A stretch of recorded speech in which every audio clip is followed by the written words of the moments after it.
नमस्कार, नमो बुद्धाय, जय भीम जी। आप देख रहे हैं जागो पंच। जागो पंच आज आपके लिए लेके आया है होलिका दहन। होलिका दहन क्या है? होलिका दहन क्या एक अबला निर्दोष की हत्या है?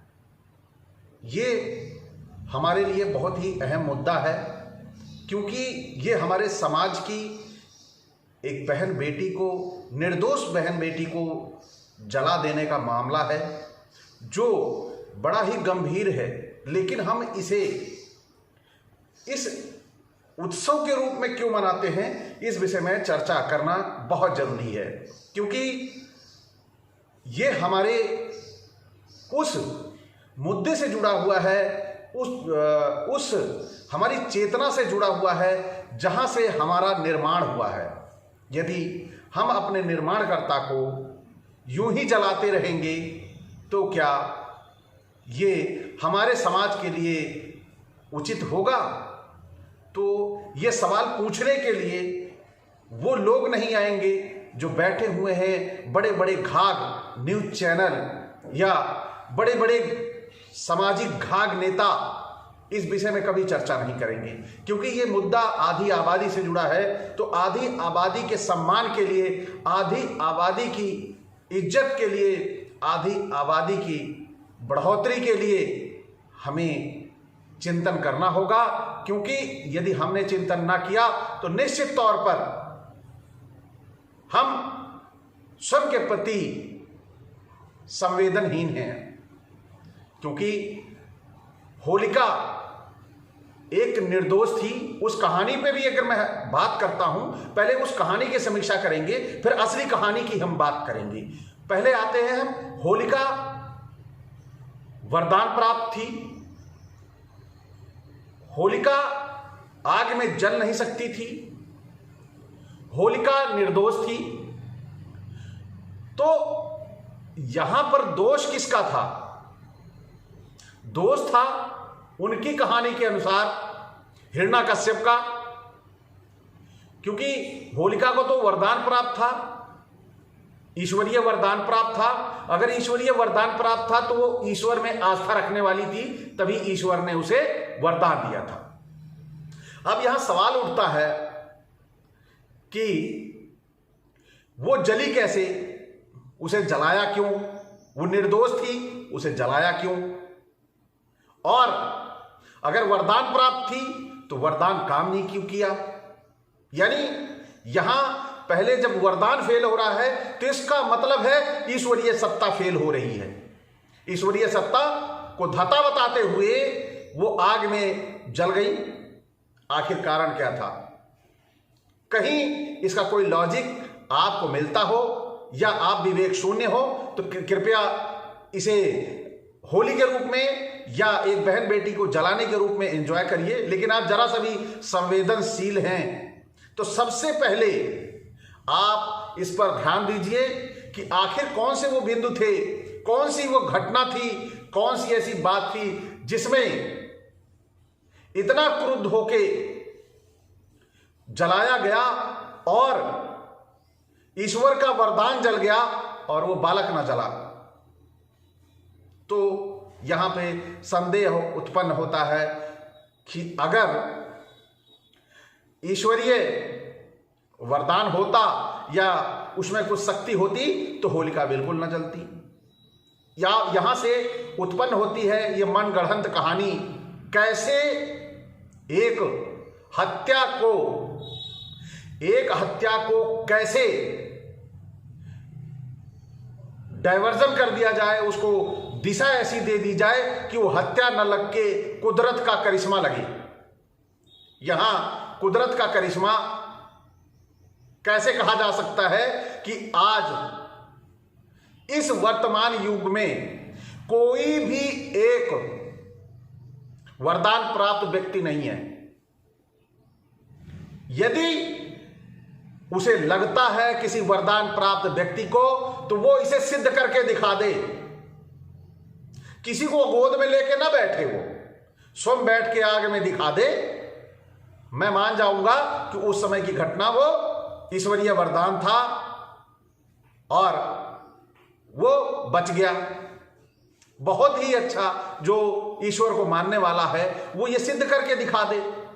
अभी पीछे अखबारों की कटिंग में एक दो मेरी निगाह में पड़ी थी, मैंने उसमें पढ़ा था कि एक व्यक्ति नवरात्र के दिनों में व्रत था, तो वह शेर के सामने उसने अपना हाथ कर दिया और शेर ने झट से खा लिया। वो सोचा कि ये माता की सवारी है, मेरी रक्षा करेगा। तो ये एक सिरे से खारिज होती है ये बात। एक अबला को जला दिया गया, निर्दोष अबला को जलाया गया, और वो होलिका दहन नहीं था, होलिका हत्या थी। वो कहीं से भी ये सिद्ध करके दिखा दे, या कोई भी सिद्ध करके माई का लाल ये दिखा दे, मैं अपनी पूरी संपत्ति उसे दान स्वरूप दे के चला जाऊंगा।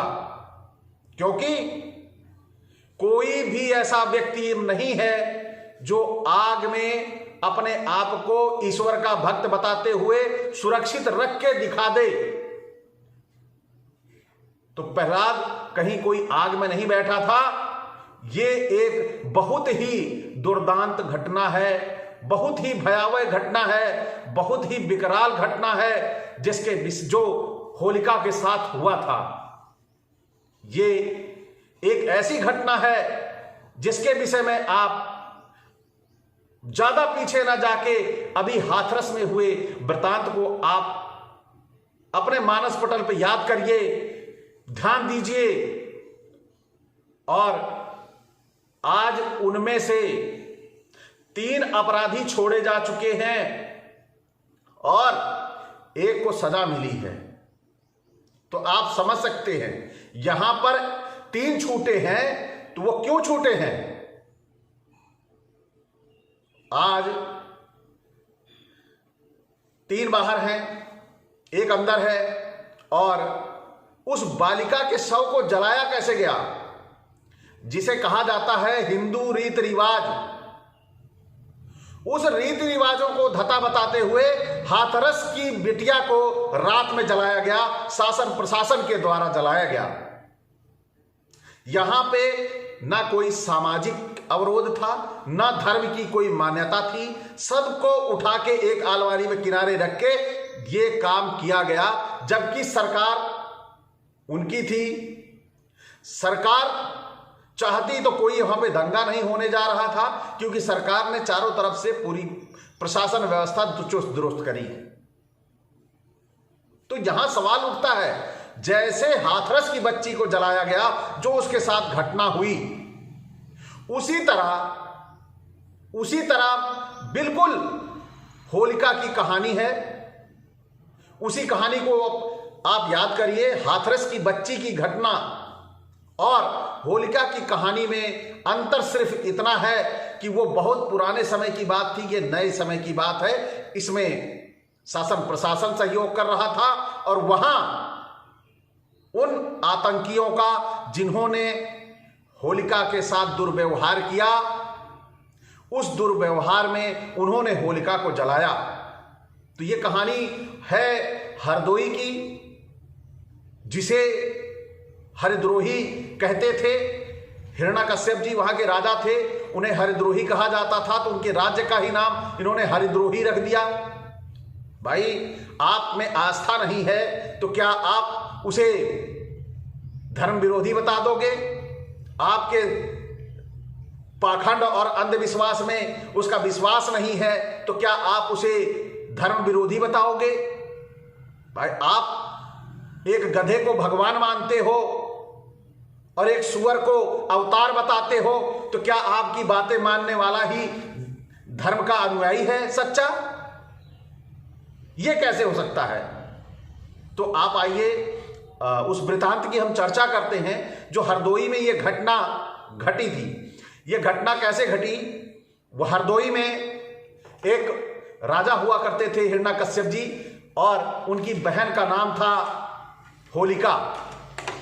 तो होलिका की जो ये कहानी है, ये बहुत ही, जैसे हमारे आम जनमानस में, परिवार में या साथ में आपने आसपास की घटनाएं ये जो होती हैं वैसी ही बिल्कुल वो कहानी, बिल्कुल उसी तरह की कहानी है जैसे हाथरस में हुआ था। तो क्या होता है कि इनका बेटा प्रहलाद होता है हिरण्यकश्यप का, वो ये जो मनुवादी होते हैं जिसे आर्य बोला गया है, ये इनके संपर्क में आ गया और राजा हिरण्यकश्यप एक अच्छे राजा तो मैं बोल ही रहा हूं, लेकिन उनका शासन प्रशासन बहुत अच्छा था, वो बहुत अच्छा राज अपना चला रहे थे। और क्या हुआ कि जब ये बच्चा उनके संपर्क में गया, उनके आश्रम में गया, तो इस बच्चे को वो राजा का बच्चा समझ के इसे कि अगर हम इसे पथभ्रष्ट कर लेंगे तो आने वाले समय में ये हमारे लिए काम करेगा, या हम इसको किसी तरह से राजपाट से हटा के ये राज हम प्राप्त कर लेंगे। तो वो उसे तरह तरह के अवगुणों से, प्रहलाद को तरह तरह के अवगुणों से, नशे से, या उसे ऐसी आदतें डालने लगे कि वो केवल नशे की लत में हमेशा रहने लगा और राम राम करने लगा। तो जब ये घर जाता तो घर में इसके व्यवहार से सभी लोग परेशान हो गए थे। तो हिरण्यकश्यप जी परेशान होके इसे घर से निकाल दिए। जब इसे घर से निकाल देते हैं तो ये सीधा उसी खेमे में पहुंच जाता है, लेकिन मां का हृदय और बुआ का हृदय बहुत ही भावुक होता है। तो वो हिरण्यकश्यप जी की चोरी से उसे खाना पहुंचाने का काम करने लगी, उससे मिलने आने जाने का काम करने लगी। तो ये सिलसिला काफी समय तक चलता रहा। लेकिन यहां देखिए, इन आतताइयों की नजरें बहुत ही टेढ़ी थी। और वो टेढ़ी कैसे थी? जैसे आपने हाथरस में वो घटना देखी, वैसे ही इनकी नजरें ये स्त्रियों के प्रति कभी भी संवेदनशील नहीं थे। कभी हृदय स्त्रियों के लिए कभी भी इनके अंदर इज्जत की भावना, सम्मान की भावना कभी भी नहीं रही है। तो आज भी वही दिखाई देता है। और पीछे ये जो हमारे महापुरुषों के साथ या हमारे परिवारों के साथ या हमारे जो वंशानुगत जो हमारे पीढ़ियां रही हैं उनके साथ जो व्यवहार किया करते थे, आज भी वो दिखाई देता है। तो वहां पे होलिका जब खाना लेके एक दिन गई तो इन्होंने होलिका के साथ दुराचार किया। और उस दुराचार के बाद ये जब अपने आश्रम में गए तो वहां पर जब बताया तो ये हुआ कि वो राजा हिरण्यकश्यप जी अब आप लोगों को छोड़ेंगे नहीं, इसलिए किसी भी तरह ये साक्ष्य समाप्त कर दो कि होलिका यहां आई थी। तब इन लोगों ने देखिए कितना बड़ा षड्यंत्र रचा। रातों रात, जैसे आज आपके चौराहे पे, आपके मोहल्ले के किसी नुक्कड़ पे एक जगह से नहीं सैकड़ों तरह की लकड़ियां आती हैं। तो आनन फानन में ही सैकड़ों तरह की लकड़ियां आती हैं।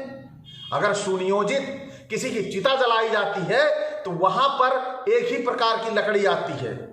लेकिन आज वो संस्कार आज दिखाई देता है, आपके आंखों के सामने है।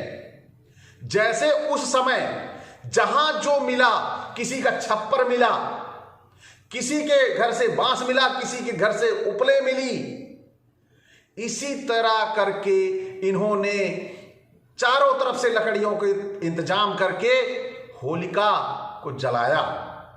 तो अब यहां पर उसी तरह आज भी होलिका का दहन होता है, उसी तरह लकड़ियों का इंतजाम होता है आनन फानन में। कहीं भी सुनियोजित जो अगर जलाया जाता है सुनियोजित, तो वहां पर उन लकड़ियों का इंतजाम भी उसी तरह किया जाता है। तरह तरह के घास फूस उसमें नहीं डाला जाता, वो प्योर एक तरह की लकड़ियां होती हैं। और वो वरदान प्राप्त थी तो उसे घास फूस ये सब इकट्ठा करने की क्या जरूरत? जो रजवाड़ा था वो वहां पर लकड़ियां शुद्ध जब जलाना ही था तो आम की ही आती, जो एक संस्कार है जलाने का। या इस संस्कार के अलावा भी जो दूसरी लकड़ी इस्तेमाल की जाती हो वो एक हो लकड़ियां होती, लेकिन यहां तो कई प्रकार की लकड़ियां इकट्ठा हुई। यहां से भी संदेह आता है कि ये निश्चित तौर पर एक संस्कार नहीं दिखाई देता। ये संस्कार तब होता जब वो, जैसे संस्कार हम लास्ट अंतिम संस्कार करते हैं हिंदू रीति रिवाज में, उसी तरह होता, उसी तरह की लकड़ियां रखी जाती तो हम वहां पर भी संदेह ना करते। लेकिन ये चीजें हैं जो संदेह छोड़ रही हैं कि निश्चित तौर पर यही हुआ था। तो आप देखिए, ये इन्होंने वहां पर सब कुछ जला दिया और ये जाके अपने आश्रम में मौज से सो गए इतनी दुर्दांत घटना को करने के बाद। फिर आगे देखिए, राजा को पता लगता है कि होलिका महल में दिखाई नहीं दे रही है, चारों तरफ ढूंढ लिया गया और वो मिल नहीं रही है। तो हिरण्यकश्यप जी ने अपने सैनिकों को चारों तरफ छोड़ दिया कि जाके ढूंढो कि होलिका है कहां। अब होलिका को ढूंढने के लिए पूरे सैनिक लग गए, चारों तरफ ढूंढ डाला, कहीं ना मिली। तब यह हुआ कि इनके आश्रम की तरफ जाके देखा तो वहां पे चारों तरफ देखा तो एक जगह राख का बड़ा ढेर मिला। तो उसके बारे में जब सैनिकों ने बातचीत की तो बताया कि होलिका को ही जला दिया गया है। अब सोचिए, आपकी बहन बेटी के साथ ऐसा हुआ होता तो क्या होता।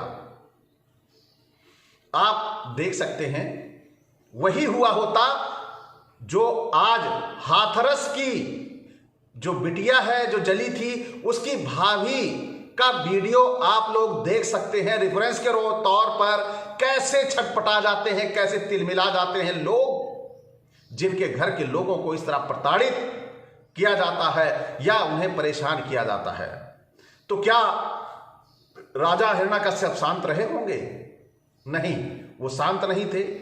उन्होंने क्या किया, तलवार लेके गए और वहां पर उन्होंने इन मनवादियों को क्या किया, इनका मुंह पूरा पुतवाया और तलवार से इनके माथे पर निशान लगाया, जिसे आज अबीर कहते हो।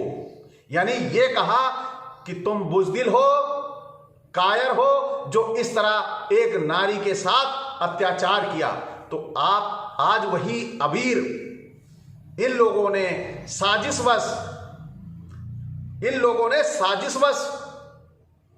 यही अबीर ऐसा कर दिया, कहानी को घुमा के, कि लोगों के बीच में यह भ्रम उत्पन्न हो जाए और यह अबीर लगाने लगे।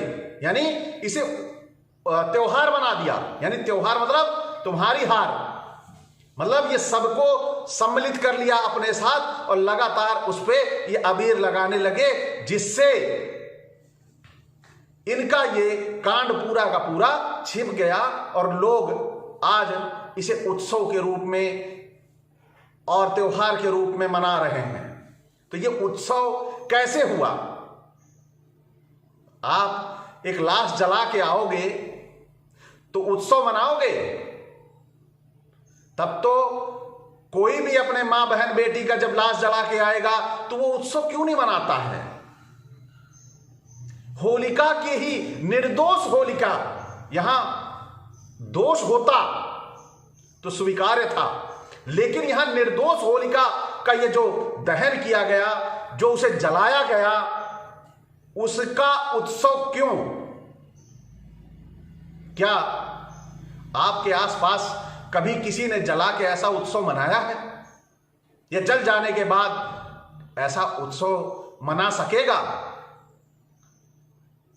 ये सवाल है आप लोगों के लिए। आप लोग नीचे कमेंट बॉक्स में ये बता सकते हैं कि कौन सा ऐसा वीर बहादुर अबीर है जो अपनी बहन बेटी को जलाने के बाद आके पकवान बनाएगा।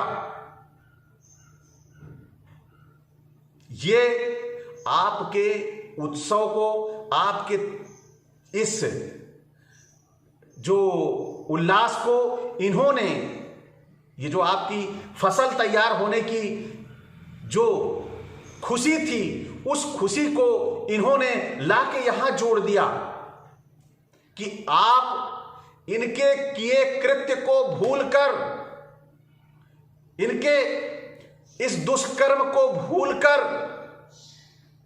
आप इन्हें गले लगा लो। इसीलिए कहा जाता है बुरा न मानो होली है। अब बुरा न मानो होली है क्यों भाई? जब होली है, दिल ही मिलना है, सबको पता है, तो बुरा न मानो होली है क्यों? होली मिलन सबको पता है, होली मिलन का त्योहार है। यानी यहां फसल तैयार होती थी तो उन फसलों के तैयार होने पे गदगद हो जाते थे लोग और उल्लास में आग जला के अपनी फसल को भून के खाया करते थे। संदेशा होता था कि हमारी फसल ये तैयार होने का संदेशा मिला, अच्छी फसल होने का संदेशा मिलता था। लेकिन इसे जोड़ा कैसे और कहां लाके खड़ा कर दिया? हम लोग अपनी बहन बेटी को जला के उत्सव मनाते हैं। ये कहीं का न्याय नहीं है, ये कहीं का न्याय नहीं कहता, ये अन्याय है। लेकिन इसे कैसे इन्होंने उत्सव बना दिया, ये समझने की बात है। बुराई पर अच्छाई की जीत। मैं होली के बारे में बात कर रहा हूं, होलिका के बारे में बात कर रहा हूं। बुराई पर अच्छाई की जीत, इसमें हिरण्यकश्यप का कौन सा नुकसान हुआ? बुरा हिरण्यकश्यप था, होलिका कहां बुरी थी? तो ये बुराई पर अच्छाई की जीत कैसे? कौन सी बुराई होलिका में थी? होलिका तो आपके कहने पर आग में बैठी, आपके अनुसार उसे वरदान प्राप्त था और वो जल गई, तो वो बुराई पे अच्छाई की जीत कैसे हुई? कौन से दिमाग से आप लोग सोचते हो? कहां से लाते हो ये इतना बृहद दिमाग कि एक निर्दोष महिला जल जाए और वो बुराई पे अच्छाई की जीत कहलाए? रावण जलाते हो, वहां भी बुराई की अच्छाई की जीत, और यहां महिला जला के अच्छाई, बुराई पे अच्छाई की जीत। कब तक ऐसा करोगे? बंद कर दो अब ये अत्याचार, नारी का शोषण, ये अपनी संस्कृति छोड़ो। अब